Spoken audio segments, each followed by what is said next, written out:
We're going to talk about the PC that's in the classroom, the document camera. There's a really nice little document camera over here that you can use to show documents. It's amazing how far this technology has come. When I was a kid, it was these big overhead projectors, and now they're just like these little tiny cameras. So you can do some really good stuff with those.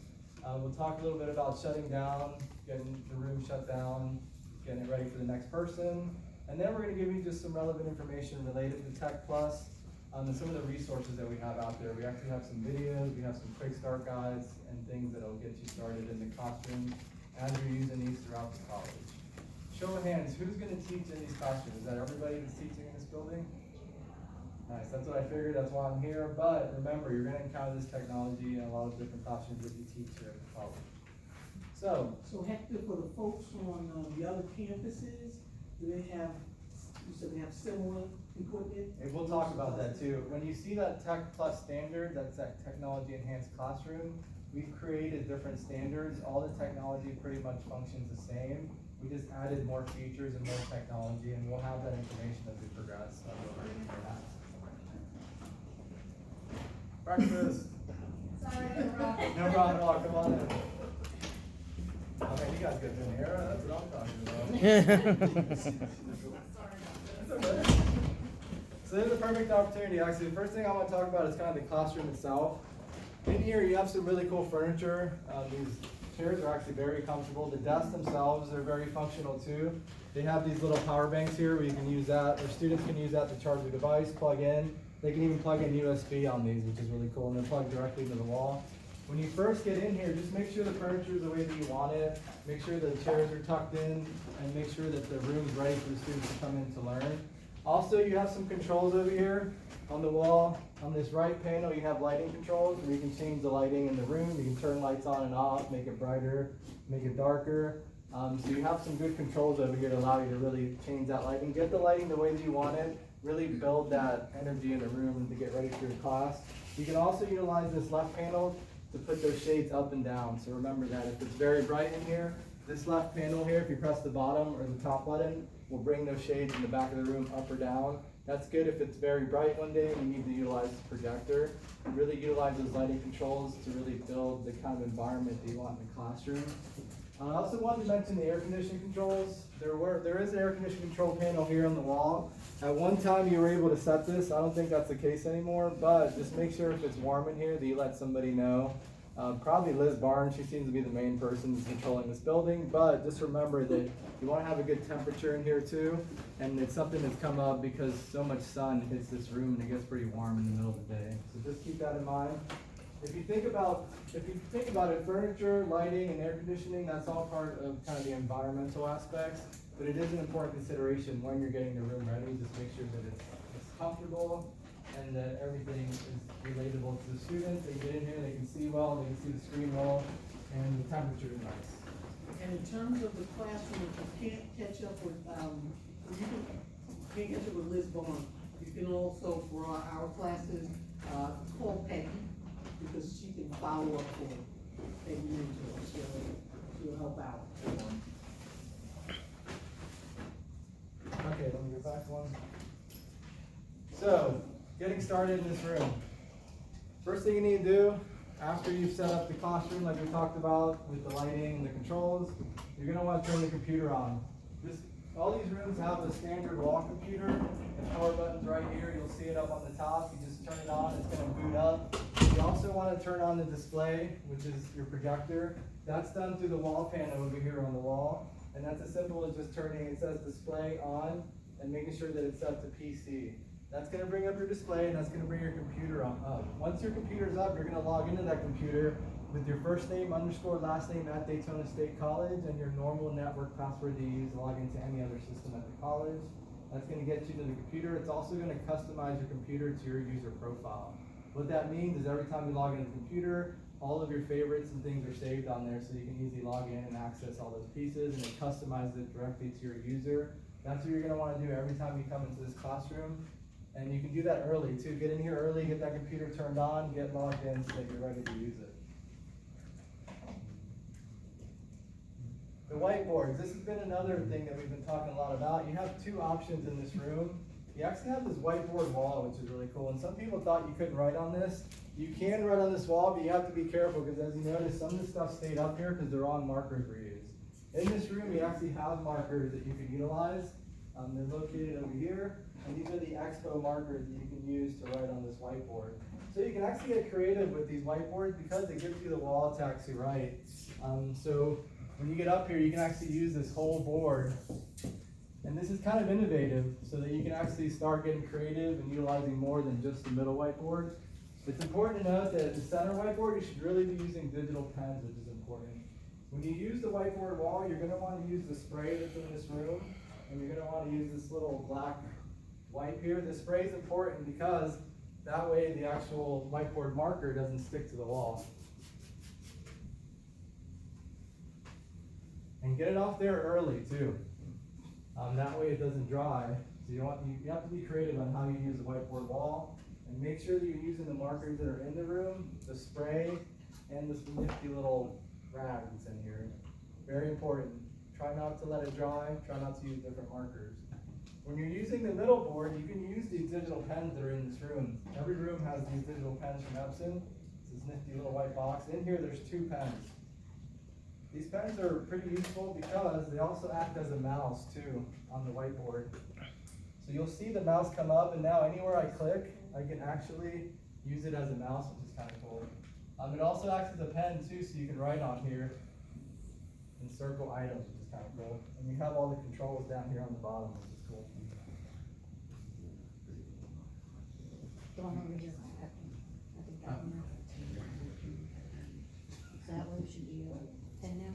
Yeah, that was the pen, and then you can, okay. So let me go over that again. Usually you have full controls here, and this does certain things you can play around with when it comes to the mouse feature. You can also switch over on the right hand side here from the mouse to the pen. You'll see the little mouse option, and now it's actually a pen and a mouse. But you can actually just switch over to the pen option and utilize it that way, which is kind of cool. You have some options here to erase too. You can use the eraser. That does it all. The other one right above it does just the one. Now try it with the red. Yeah, it's not No? working. Oh, the other ones, because that was written inside it. I think he annotated PowerPoint himself. Oh, through the okay. PC. Okay. Sorry, guys, some technical difficulties here, of course. But these pens are actually used more with the ActivInspire software, which I'll show you here in a second.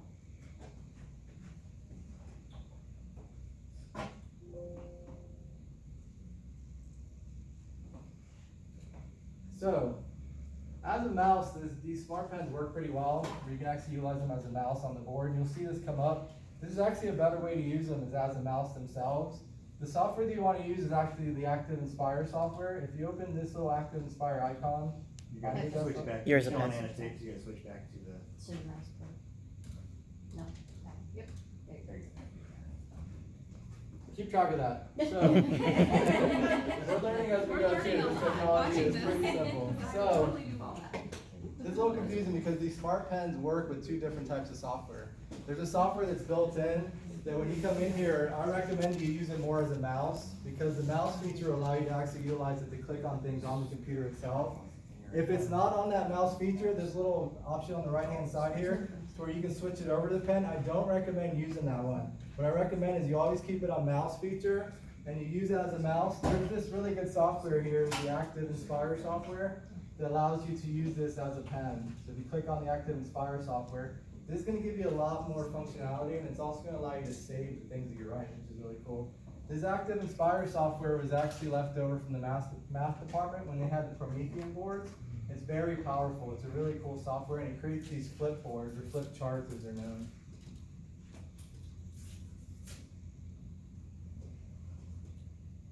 So these flip charts have a lot of controls too, and you can create multiple pages and you can save them out. So when you get over to the pen, and these are all the controls here on the left-hand side, you just switch over to the pen feature. You have the mouse feature, and you have some other features here, including eraser. The reason why I say is you should use the ActivInspire software is it's much more user-friendly than using the built-in software. So remember that workflow. You should use this pen as a mouse, and then switch over to the ActivInspire software, and then do your writing on this as a whiteboard. You can do some really cool stuff with this too, including filling in shapes and colors.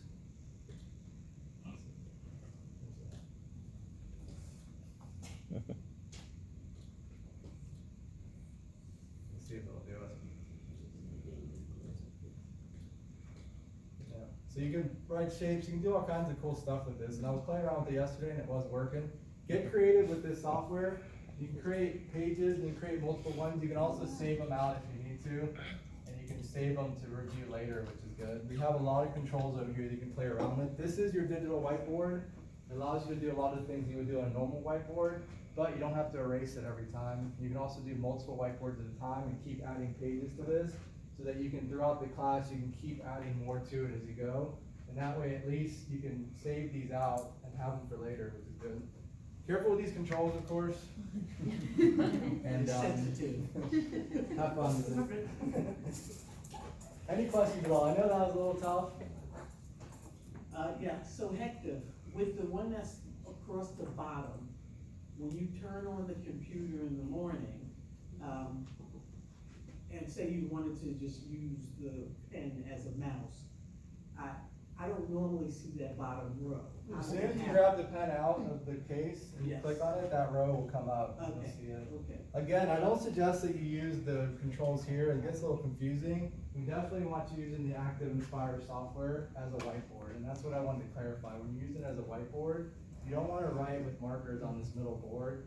Any of the markers need to go on this other whiteboard, the white wall, and then use the digital pens on the whiteboard because you don't want this thing to get really dirty. And also pens can stick on here too, which causes issues with the projector, so just remember that aspect. Get creative with this. You know, we definitely want to build a partnership. So as you're utilizing this throughout the semester, let us know any best practices, any issues you encounter, and we'll try to make your life easier. As you saw, I even had issues, so that tells me that when you're teaching, you might encounter those same things. The more that you utilize the software, the more knowledgeable you'll be, and the easier it'll be when you start teaching. So get in here early, start playing around with this stuff, including these digital pens, so you kind of get an idea of how you want to establish that workflow. For example, when I was in here yesterday, I was creating all kinds of shapes and filling them with colors. When I went to do it today, I was filling the entire page. Get creative on how you want to do it, figure out your workflow when you're teaching to utilize these smart pens. And also use the wall whiteboard. I mean, you get a lot of really cool real estate when it comes to having that whiteboard and get creative and become engaging with these different tools that you have in this classroom. With the ActivInspire, do you have anything written about it? Sort of step one, you know, what the side pieces are, or people just have to come in and mess with it? There's a help, if you open that up again, Hector. Yeah, ActivInspire. Yeah, the ActivInspire. They do have, I think, a built-in tutorial.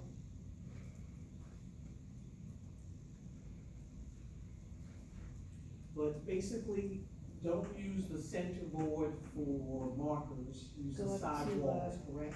Go up to the help up there, So up here in the help feature, and then, let's see from here, I'm sorry.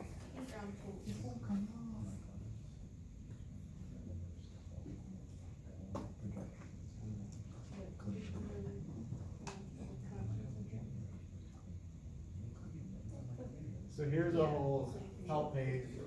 For ActivInspire first steps. And it gives you tours, and gives you a lot of step-by-step instructions. That's located on the help menu in the ActivInspire software. Again, get in here early, start looking through it, start playing around with the ActivInspire software, and you can use these help features to figure out some of those workflows too. Thanks. And we Is there can- not, like, is there, I see there's a link up there, is there any way that link, like, we can, I guess if I just Googled it online, I'd be able to find it, because my classes are usually at 8 o'clock, but I'm not gonna get here at 6:30 to figure out how to use it. I'll see if I Just can gonna be honest. download a tutorial, and if I can, I'll put it on the instructor resource site. Thank you.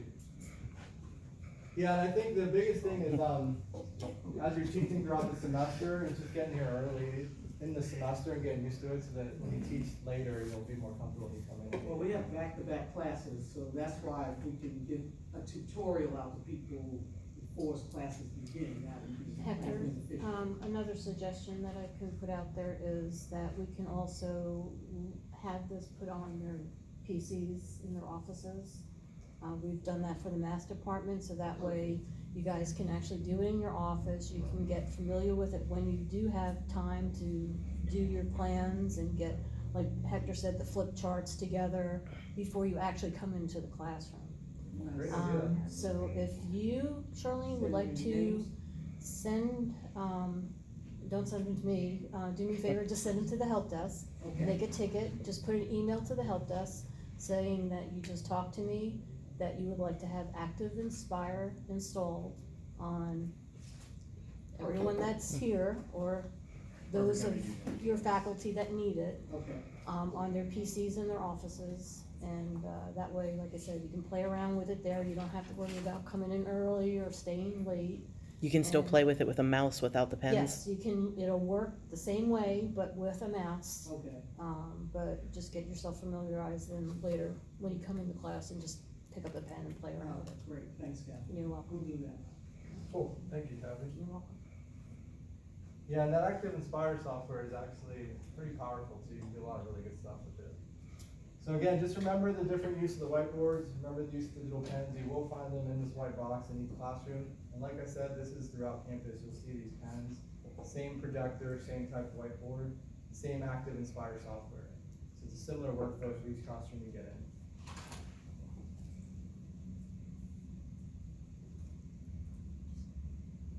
So there is a telephone in each one of these rooms. It's a standard college phone. You can call anybody to college with their extension. To dial out, you press 9. I'm sure many of you know that already. I thought I'd mention it just in case. You definitely want to put a phone in every classroom in case you do need to call. Also for emergencies too, if something happens, make sure you contact campus safety, 4444, or if you have to, dial 911. These are meant for safety, and they're meant to be able to contact people within the college, and you can call out by pressing 9. The Lectern, and it's funny because I was running this thing myself, but the Lectern has a wireless keyboard and a wireless mouse. It allows you to move around freely through the classroom. It takes a little bit of practice, as you saw me stumbling around a second ago.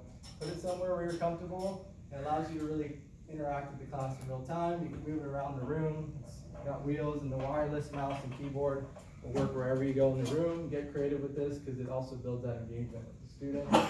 And you can actually, we have a remote for the projector here. This is more for muting it if you need to, in case you don't want to show something. You can actually use the remote to mute the projector, which is AV mute if you need to use that.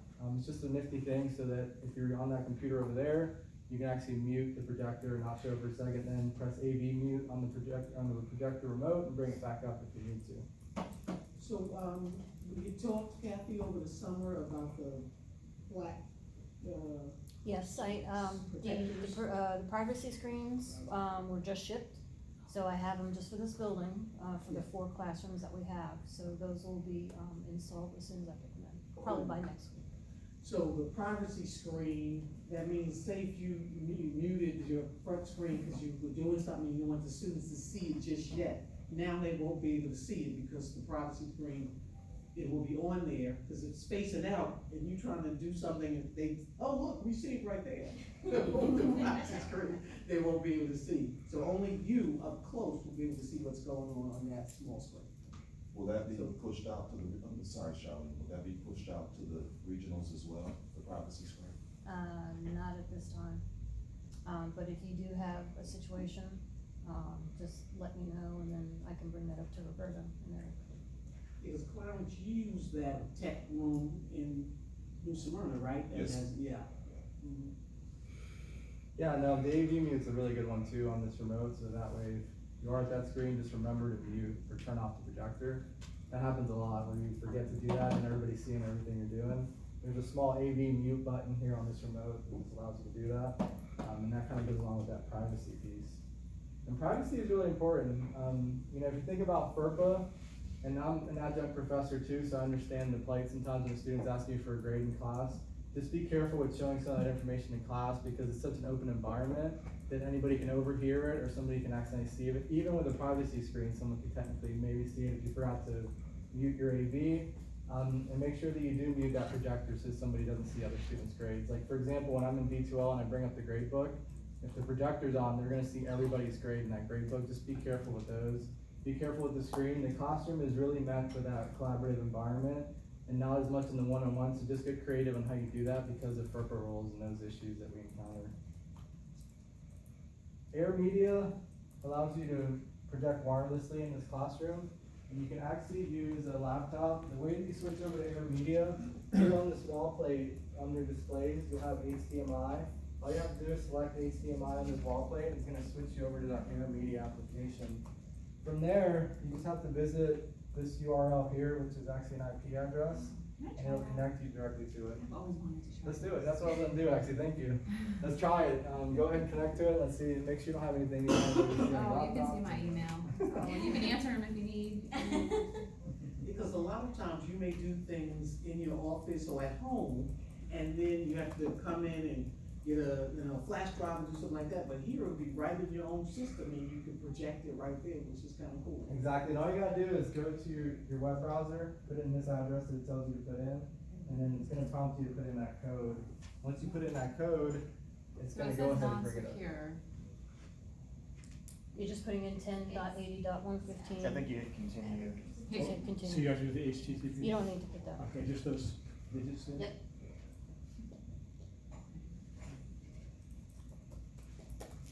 Mark, you can move this, please. Yeah, high tech up there. So this is good. Ultimately, practice this a couple times on your computer. Once you do it once, it should save those settings too, and then you connect pretty easily every time.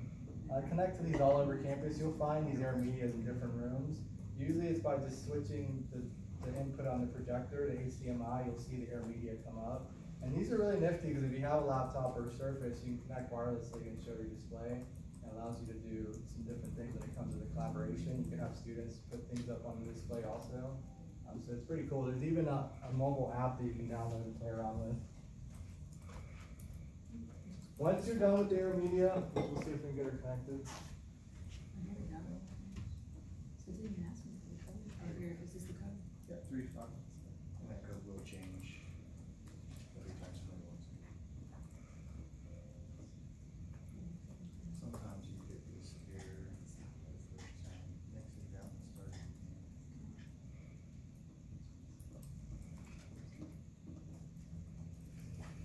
It's right. One thing to remember with technology, if something can go wrong, it will. And you have to be comfortable in troubleshooting too. And this- that's the nice thing about having the phone there, is they can call if something's coming out. Exactly, 3950, help desk, which I was gonna mention. You can easily call the help desk, they'll send a technician up right away.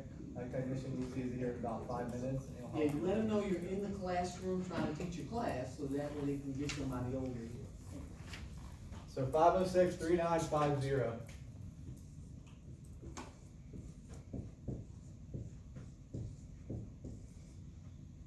Hector, I believe that's also on, is that what the number on our? I believe so, yeah. the It's on the list is phone there? as a speed dial too, I believe.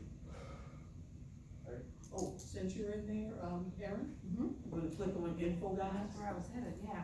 So here's Reading it wrong? Aaron using the Air Media, pretty good resolution, and it only took a couple minutes to set up. Yeah, it's easy. Even for me. Cool. Yeah, so if you have a lot of stuff that you're doing on your own system, you can come in here and just click right into that and be able to use it directly from there. And for some people, like if you do your iPad or something like that, that's light, you can be walking around the room, it makes you a little bit more mobile and. It builds more engagement, which is good. Once you're done with the Air Media app, you just come back over here, and you just switch this back to PC, and then your PC will show up. Just wanna mention one thing real quick, if you lock your screen or close your laptop, it's gonna automatically disconnect you, but if you're carrying it around and you don't close it, they're gonna still see what's on your screen, so just keep that in mind, they close out when you're done. Thank you, Mark. Say it again? It's like if you forgot to close your laptop and you're walking around with it, somebody comes in here, they still see what you're doing on your laptop, no matter where you're at in the college. So, yeah, you can just exit that and it'll be gone. Good note, right? Oh, that was important, remember? She's shutting off the computer and smashing it. That happens. So the PC has Firefox and Chrome installed as the browser. It also has the main load set that you would find in your office and in other classrooms and college labs and things like that. The volume control itself is over on that side on the wall, and you can control the volume from the PC. So get creative on that. If you're not hearing it and you're turning the wall plate all the way up, you can actually go into the PC and check the volume in there too. These two kind of control it, so just be aware of that. If you're not hearing anything, it's probably because one of these is turned down. It's either on the computer itself or on the wall plate. So So you have to kind of play around with both of those. There's a little knob over there that goes volume up and down. A lot of times you have this all the way down and muted, and that's why you're not hearing audio, so just keep track of that. And one thing you wanna be aware of is that these two classes are back to back. So, you know, we could be up here jamming with Barb Marley, but, you know, next to in math, they might feel a little more serious. So, you know, just keep that in mind. Good point, yeah, try not to jam out too much in here. Be cognizant of your neighbor. The document camera in here is located over on that side. It's pretty simple document camera overall. It allows you to show different documents. The document camera software is actually located directly on the desktop. If you come over to the desktop, you'll see the DocCam software. If you click on it, it's gonna bring up your document camera, and then you use the document camera itself for some of the controls. So you can actually put it up here, you can put a document under it.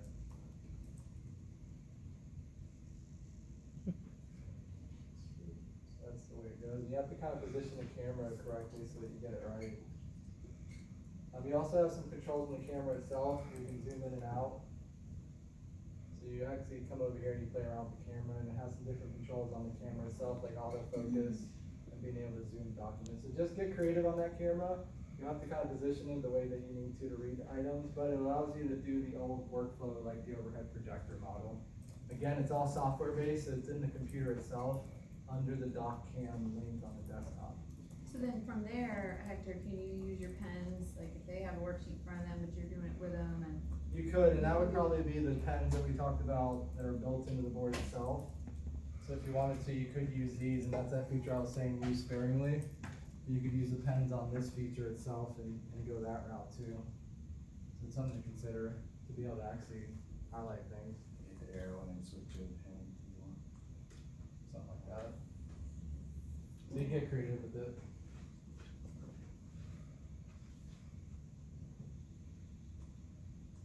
So good question, Aaron. You could, and like I said, this is a partnership, so the more you guys use these tools, the more it will help you learn new tricks, new ways to utilize them, so that's a great workflow. If you're projecting things on that document camera and you want to write on them, you can use these pens on this middle board, just by switching over to that pen feature. Again, though, I like to use it as a mouse and then use that ActivInspire software and using it as a whiteboard.